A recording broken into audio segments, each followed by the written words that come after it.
Olá, meus amigos. Vamos aqui para o nosso 13º vídeo, continuando o estudo da Gênese, um livro da base da doutrina espírita. Esse livro que estuda os milagres e as predições, segundo o Espiritismo. E estamos estudando o capítulo do caráter da revelação espírita. Já estamos chegando ao fim desse capítulo. Já vamos fazer nossa reunião pelo Skype para bater um papo, tirar as dúvidas aí com a turma do GEVEC. Meu nome, para os que ainda não viram nenhum vídeo, meu nome é Renato José, sou estudante e trabalhador espírita. Todos nós espíritas somos estudantes e vamos morrer estudantes, desencarnar estudantes, porque como a gente terminou o último vídeo, a doutrina espírita é progressiva. Ela acompanha o momento intelectual da humanidade. Então, sempre terá o que explicar, sempre terão revelações novas para ser acrescentadas. Então, foi assim que a gente encerrou o último vídeo. Eu já fiz minhas orações, mas vamos pedir ao nosso Senhor Jesus que abençoe esse estudo, abençoe essa vontade que nós temos de compreender a vida, que o objetivo final de tudo é ser melhor. Nós precisamos compreender as coisas para fazer melhor. Então, compreender a vida para viver melhor, para fazer o bem, para ser feliz. Jesus nos abençoe. Então, vamos aqui. Terminamos o vídeo 12 falando que a doutrina é uma doutrina progressiva, que se baseia em fatos, que se baseia no raciocínio, né? E que jamais será ultrapassada. A doutrina espírita jamais será velha, porque sempre estamos raciocinando, sempre estamos recebendo informações da espiritualidade, e o que se baseia na verdade dos fatos, o que se baseia nas verdadeiras leis da natureza, jamais vai errar e vai sair da atualidade. Se houver algum erro, será da interpretação dos espíritas e não das informações trazidas em 1857. Essas não, essas já se mostraram que vão se sustentar vida afora porque fala da verdade. Para quem está com o mesmo texto que eu, que é a Gênese disponibilizada no site da Federação Espírita Brasileira, para quem está com esse mesmo texto, página 42, mas é capítulo 1, item 56, aí fica fácil de todos acharem, né? Então, ele começa aqui com as questões que serão debatidas no item. Então, qual a utilidade da doutrina moral dos espíritos, uma vez que não difere da do Cristo? Então, ele está falando da parte moral da doutrina. Porque a nossa doutrina ela tem ciência, filosofia e religião. Então, a parte moral da doutrina espírita, que é o Novo Testamento, que é a mensagem do Cristo. Então, ele está perguntando, qual a utilidade se é a mesma de Jesus, a nossa moral? Precisa o homem de uma revelação? Perguntando se a humanidade precisa de uma revelação para crescer. Não pode achar em si próprio tudo o que lhe é necessário para conduzir-se? Não vai achar em si mesmo? Já que o Livro dos Espíritos nos diz que toda a lei de Deus está na consciência. E que encarnação após encarnação a gente só faz revelar essa lei, vivenciar essa lei de Deus que já está em nossa consciência. Do ponto de vista moral, é fora de dúvida que Deus outorgou ao homem um guia, dando-lhe a consciência que ele diz: não faças a outrem o que não quererias te fizessem. Então ele está dizendo que esse é o guia. Esse é o guia maior para a gente saber o que é o bem e o mal. Não faça aos outros o que você não gostaria que te fizessem. E isso se baseando nas coisas morais e espirituais, não nas materiais, né? Eu sempre digo isso nas minhas palestras no centro.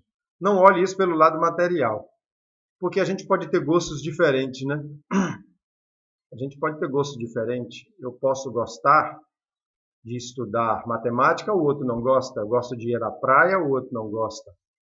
Então, não está se falando de gostos de materiais, está falando de vida espiritual e vida moral, relacionamento, fraternidade, respeito. Então, não faça ao outro o que não queria que fizesse a você. A moral natural está positivamente inscrita no coração dos homens. Porém, sabem todos lê-la nesse livro? O livro do coração, sabem todos lê-la? Nunca lhe desprezaram os sábios preceitos? Que fizeram da moral do Cristo? Como a praticam aqueles mesmos que a ensinam? Não se tornou ela letra morta ou bela teoria, boa para os outros e não para si? Reprovareis que um pai repita a seus filhos 10 vezes, 100 vezes as mesmas instruções, desde que eles não as sigam? Olha só que ele está fazendo uma série de perguntas já para mostrar por que foi necessária a doutrina espírita falar de novo da moral do Cristo.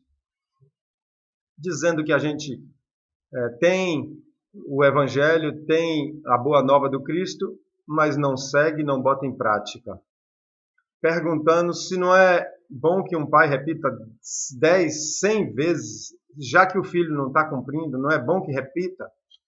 Né? Por que haveria Deus de fazer menos do que um pai de família? Por que não enviaria de tempos em tempos mensageiros especiais aos homens para lhes lembrar os deveres e reconduzi-lo ao bom caminho quando destes se afastam, para abrir os olhos da inteligência aos que trazem fechados, assim como os homens mais adiantados enviam missionários aos selvagens e aos bárbaros? Olha só que ele fala aqui que envia missionários especiais para lhes lembrar dos deveres. E como enviam missionários especiais, né? Eu sempre digo, lembro, e a gente vai falar daqui a pouco, desde Moisés, depois os filósofos gregos Sócrates e Platão, e outros aí até o Cristo, depois muitos outros, Francisco de Assis, São Vicente de Paula, Lutero, Kardec, e etc., Santo Agostinho, e muitos outros que a gente não teve o nome assim registrado, mas missionários, mensageiros do Cristo, reencarnando na Terra para nos impulsionar. Esses que eu falei são os que vieram impulsionar a moral, mas tem os que vieram impulsionar a intelectualidade, a arte. A moral que os espíritos ensinam é a do Cristo, pela razão que não há outra melhor. Neste ponto, né, lá na pergunta... deixa eu ver se eu lembro, 625, acho que é essa. Que fala que o nosso guia modelo é Jesus Cristo. E aqui agora a gente está vendo o porquê que nós espíritas somos cristãos. A doutrina espírita é uma doutrina fortemente raciocinada, que observa bem a ciência e a razão, mas pelo seu lado moral, comportamento amoroso, fraterno, caridoso, nós somos discípulos do Cristo. Mas, então, de que serve o ensino oferecido por eles, se apenas repisam o que já sabemos? Outro tanto se poderia dizer da moral do Cristo, que já era ensinada por Sócrates e Platão, 500 anos antes e em termos quase idênticos. Interessante, eu vou fazer uma pausa aqui agora para a gente falar um pouco de Sócrates e Platão, porque eles não só foram precursores do Cristo, mas foram precursores da doutrina espírita. Eles falaram claramente da doutrina espírita, né? Tá aqui uma imagem, né, de Sócrates, o mais velho, aí de vermelho, Platão de azul. Sócrates nasceu em Atenas no ano de 470 a.C. Olha só, e já falava de uma vida fora da Terra. Tornou-se um dos principais pensadores da Grécia Antiga. Platão nasceu em Atenas no ano de 428, quer dizer, mais novo do que Sócrates. Mais novo do que Sócrates. Foi um filósofo matemático do período clássico da Grécia, discípulo de Sócrates. Eles são citados tanto no Evangelho, segundo o Espiritismo, como participaram das respostas para o Livro dos Espíritos. Tanto Sócrates como Platão, espíritos que trabalharam na doutrina, nas informações da doutrina, no compêndio de revelações da doutrina. Foram precursores do cristianismo e do espiritismo. Tá aí estátuas, né, que revelam a imagem deles. Olha só, eu selecionei algumas aqui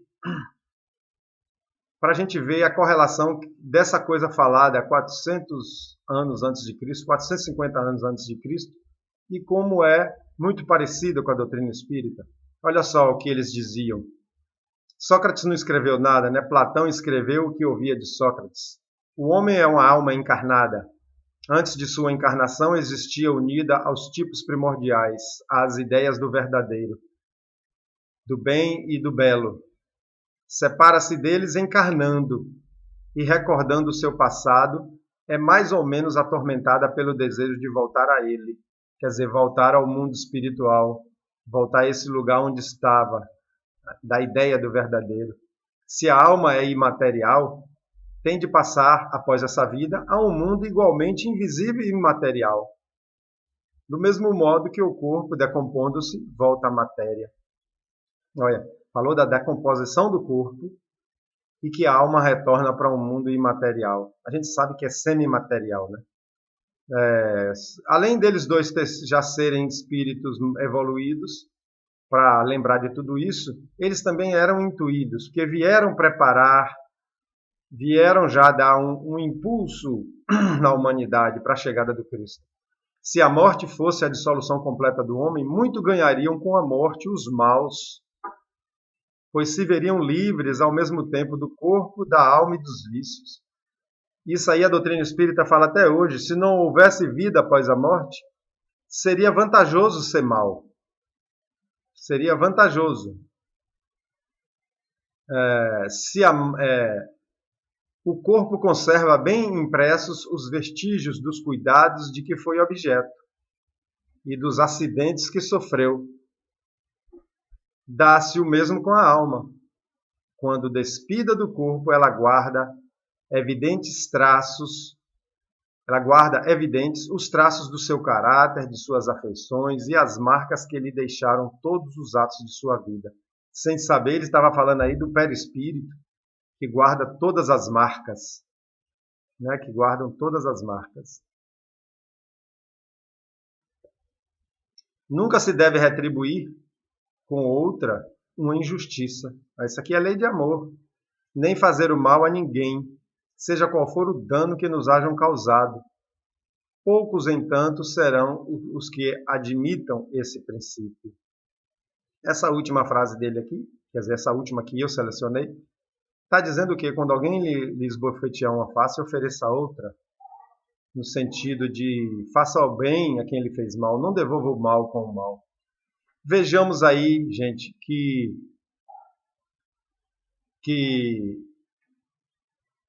é bem alinhado com o que o Cristo ensinou, é bem alinhado com a doutrina espírita, né? Já eram precursores. Vamos retomar aqui, eu queria deixar registrado essa participação fundamental de Sócrates e Platão, muito antes do Cristo. E o interessante é que eles voltam para participarem da revelação, da terceira revelação. O mesmo se poderia dizer também das de todos os moralistas, que nada mais fazem do que repetir a mesma moral em todos os tons e sob todas as formas. Esses outros moralistas eu entendo como esses homens que vieram fazer o bem, ensinar o bem, desde Buda, né, Gandhi, Lao Tse e outros grandes líderes do amor. Pois bem, os espíritos vêm muito simplesmente aumentar o número dos moralistas, com a diferença de que, manifestando-se por toda parte, olha aquela história que a gente bateu aí nos vídeos passados, manifestando-se por toda parte do planeta, tanto se fazem ouvir na choupana como no palácio, assim pelos ignorantes como pelos instruídos. O que o ensino dos Espíritos acrescenta à moral do Cristo é o conhecimento dos princípios que regem as relações entre os mortos e os vivos.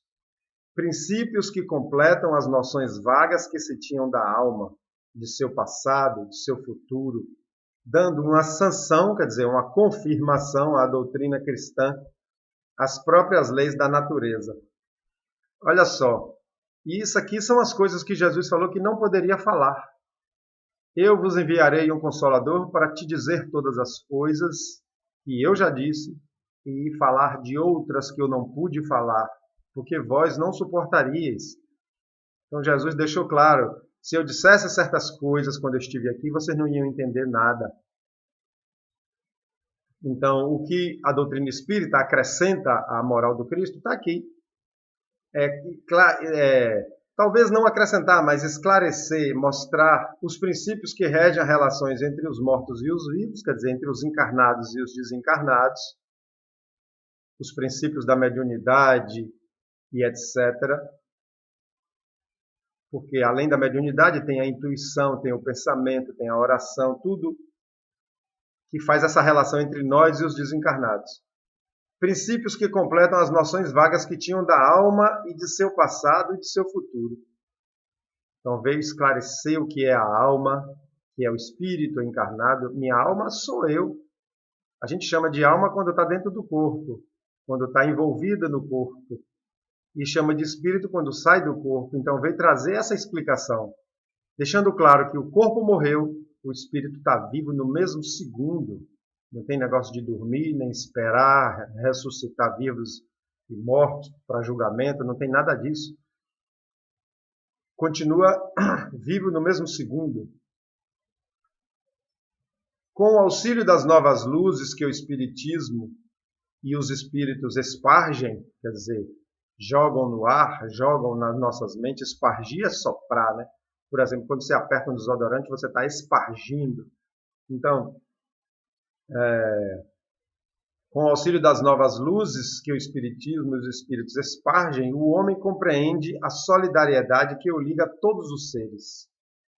A caridade e a fraternidade se tornam uma necessidade social.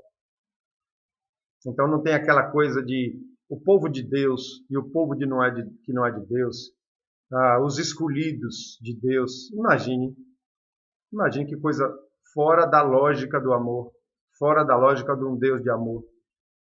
O povo escolhido. Tem aquela frase, né, que a gente lê de vez em quando por aí, Deus não escolhe os preparados, ele prepara os escolhidos. Não, Deus não escolhe ninguém. Deus está aí com suas leis, levando todos, sem exceção, para a evolução. Todos para a evolução, não tem escolhidos. Os que ainda persistem no mal, reencarnarão infinitas vezes se precisar. A caridade e a fraternidade se tornam uma necessidade social. Ele faz por convicção o que fazia unicamente por dever e faz melhor. Então, está dizendo que nós agora temos o conhecimento para fazer o bem, a fraternidade e a caridade por convicção, por entender suas causas e efeitos. E deixamos aos poucos de fazer o mal, de prejudicar o próximo, por convicção, por sabermos suas causas e efeitos, não mais por uma obediência cega. Não mais por uma obediência cega. Eu sempre fui muito curioso de entender as coisas e eu não gostava quando eu ouvia mistérios da fé. Mistérios da fé. Quer dizer, não tem explicação, engula. Na doutrina espírita não tem mais isso. Claro que tem pontos que eles nos dizem, olha, não é momento ainda de vocês entenderem. Pronto, mas não diz que é mistério da fé. Diz que a gente ainda não tem intelectualidade, cognição suficiente para entender certas coisas. Como Deus cria o espírito. Está fora do nosso entendimento ainda. O que é Deus? Deus não é uma pessoa e não é um espírito. É uma inteligência, é uma energia de amor. Além disso, a gente ainda não pode entender. Então, não diz que é mistério, não diz que é milagre, não. Só diz que ainda é incompreensível para nós. Somente quando praticarem a moral do Cristo, poderão os homens dizer que não mais precisam de moralistas encarnados ou desencarnados. Deus, então, não mais lhos enviará. Né? Mas esse moralista que ele fala aqui é no bom sentido, né? Não é o moralista aquele que gosta de botar moral, a falsa moral. Está falando dos moralistas que pregam a moral verdadeira. Então ele está dizendo aqui que quando a gente estiver vivendo dentro da moral do Cristo, não precisa mais ficar enviando moralistas, espíritos evoluídos, para nos ensinar a respeitar o próximo. Isso acontece quando o mundo, o planeta envolvido com aquele grupo de espíritos, evoluiu a um ponto de já ser um planeta ditoso, um planeta feliz, um planeta onde a maldade não existe mais. E pela lei de evolução a gente sabe que os planetas evoluem, que os grupos de espíritos envolvidos com aquele planeta evoluem, os que não acompanham são exilados em outro planeta inferior. É como o aluno que perde nota e não acompanha a sala de aula, vai se encaixar numa nova sala de aula anterior a essa, não avança junto. E da mesma forma que esse planeta ou essa sala de aula joga para trás, deixa para trás os que não acompanharam, recebe da frente os que não acompanharam a sala de aula mais adiantada, o planeta mais adiantado. Então vem para dentro dessa sala. Na minha época chamava os repetentes. Era um bullying danado, era uma humilhação. Falava, quantos repetentes tem na sala? Aí levantava a mão, quem era repetente. Era um estigma, né? Os repetentes da sala de aula. E é essa a ideia de exilados de Capela, que não acompanharam a evolução dessa constelação de Capela, não acompanharam a evolução daquela humanidade, daquele planeta, e tiveram que vir para a Terra. Né? O movimento espírita sabe muito sobre os exilados de Capela. E assim será e vem sendo com os exilados da Terra. Não tem os exilados de Capela? Temos os exilados da Terra. E continuaremos tendo, porque estamos na fase de mudança da energia da Terra, de regeneração. Então a Terra também exilará muitos espíritos para um planeta mais inferior. E assim prossegue, né, a evolução. Então, quando a Terra estiver sendo ditosa, feliz, e já viver a moral do Cristo, a necessidade de evolução, de aprendizado serão outras. E nesse ponto não precisa mais ficar reencarnando espíritos moralistas. Uma das questões mais importantes entre as propostas no começo deste capítulo é a seguinte: que autoridade tem a revelação espírita, uma vez que emana de seres de limitadas luzes e que não são infalíveis? Olha a pergunta. É nós mesmos questionando a doutrina espírita. Que moral tem a doutrina, já que vem de seres de limitadas luzes que não são infalíveis? Deixa eu ler isso aqui de novo. Que autoridade tem a revelação espírita, uma vez que emana de seres de limitadas luzes que não são infalíveis? Que a gente sabe que quem participou do trabalho da revelação espírita foi todas as escalas de espíritos trazidas para se manifestarem, para mostrarem como é a vida, o que passou, suas experiências, né, e para responderem questões. E certamente muitos espíritos que ainda não eram puros, não sei se Platão, Sócrates e outros já eram puros, mas participavam, espíritos muito evoluídos. A objeção seria ponderosa, quer dizer, poderia se ponderar se essa revelação consistisse apenas no ensino dos espíritos, se deles exclusivamente a devêssemos receber, houvéssemos de aceitá-las de olhos fechados. Então aqui ele está repetindo o que a gente já debateu, de que os espíritos não responderam cegamente para a gente. Os espíritos deram o caminho e foi feito um estudo de observação, foi feito um trabalho de conclusão. Ela perde, porém, todo o valor, a questão, né, a pergunta que está dizendo. Essa pergunta perde todo o valor desde que o homem concorra para a revelação, com seu raciocínio e seu julgamento. Desde que os espíritos se limitam a pôr o homem no caminho das deduções que ele pode tirar das observações dos fatos. Então, não simplesmente responderam. Tem umas questões aqui que a gente está estudando que ela vem se repetindo desde outros vídeos, desde outras páginas, que são questões que têm que ficar bem entendida, e essa é uma delas. Os espíritos não responderam diretamente às questões, eles as debateram com Kardec e responderam, mas depois que houve um trabalho de observação, de pesquisa, um trabalho de uma conclusão, uma ideia já formada, aí perguntavam a eles, né? Ora, as manifestações, nas suas inúmeras modalidades, são fatos. O homem as estuda para lhes deduzir a lei que as rege, auxiliado nesse trabalho por espírito de todas as categorias, que são mais colaboradores do que reveladores no sentido usual do termo. Então ele repete aqui que foram deduzidas as leis que regem os fatos. Deduzida as leis que regem os fatos. E que os colaboradores, e que os espíritos são mais colaboradores do que reveladores. Então, essas manifestações, de toda forma que foi feita, não só as mesas girantes e as Irmã Fox, não só isso, mas durante todo o processo de observação e pesquisa de Kardec, tudo ali eram manifestações que ele tinha que olhar, estudar, avaliar e achar as causas.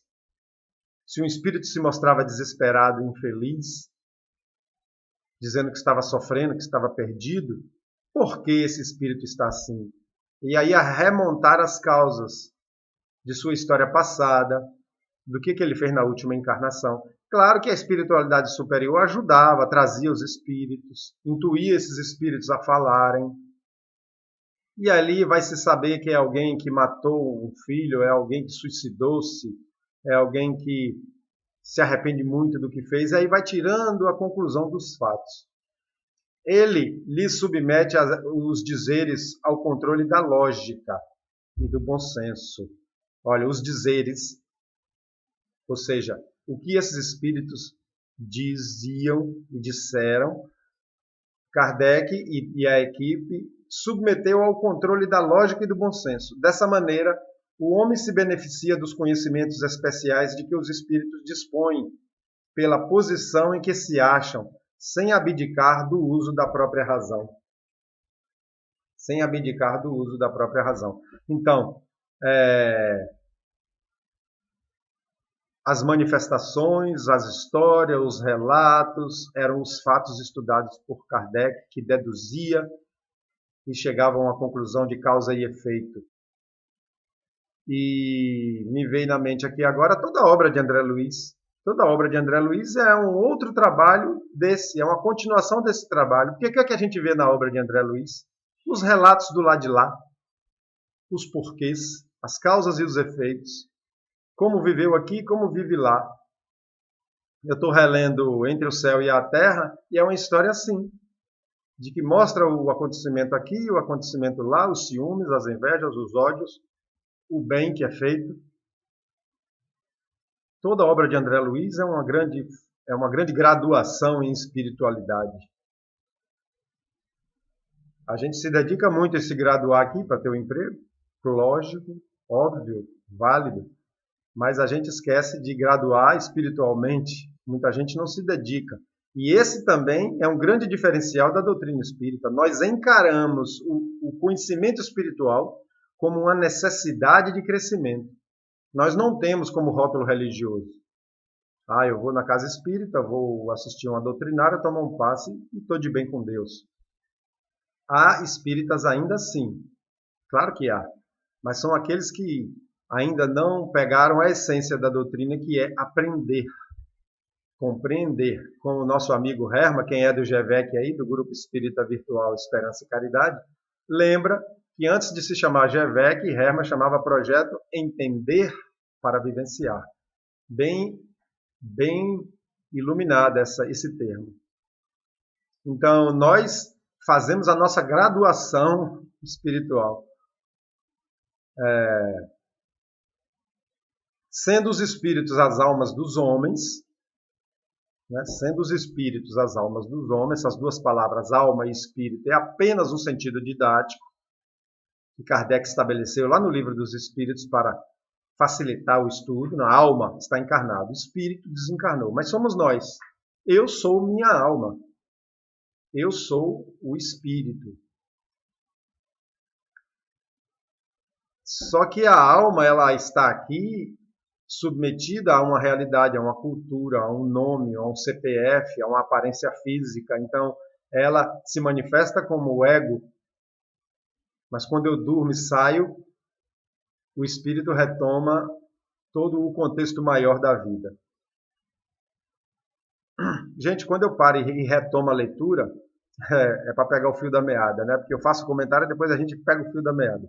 Sendo os espíritos as almas dos homens, comunicando-nos com eles, não saímos da condição de humanidade, circunstância capital a considerar-se.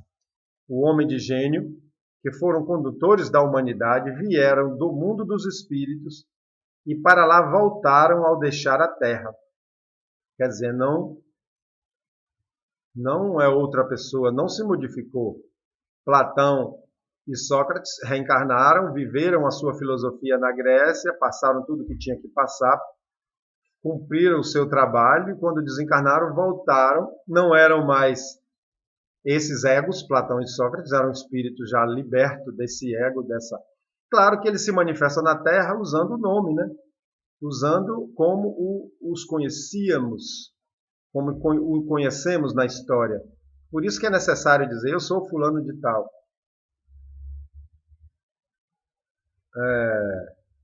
Dado que os espíritos podem comunicar-se com os homens, essa é uma das revelações mais importantes da doutrina espírita, né? Junto da reencarnação, a comunicação com os espíritos.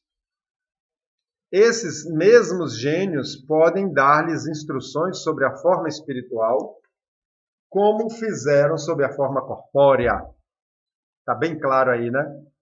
Vou pegar o exemplo de Sócrates e Platão, mas vale para todos. Da mesma forma que ele jogou luzes quando encarnados aqui, olhando nas pessoas, eles continuam agora como espíritos, fazendo isso. Podem instruir-nos depois de terem morrido, tal qual faziam quando vivos. Apenas são invisíveis, em vez de serem visíveis. Essa é a única diferença. Não devem ser menores do que eram a experiência e o saber que possuem e, se a palavra deles como homens tinham autoridade, ela não pode ter diminuído, somente por estarem no mundo dos espíritos. E eu ainda acrescento, ela deve ter aumentado e muito, porque a compreensão é muito maior. A capacidade, todas as capacidades do espírito se ampliam a sair desse corpo limitador. Né? Já estamos quase chegando ao fim desse tema, caráter da revelação espírita.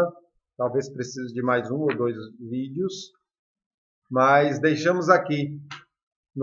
Encerramos o item 57, vamos iniciar o 58 no próximo vídeo. Muito obrigado a todos. Quem está vendo o vídeo pela primeira vez e gostou do estudo, se inscrevam. E pode deixar aí suas observações, suas perguntas, que a gente sempre vai tratá-las aqui nos vídeos. Ok, gente? Um grande abraço para todos e Jesus nos abençoe.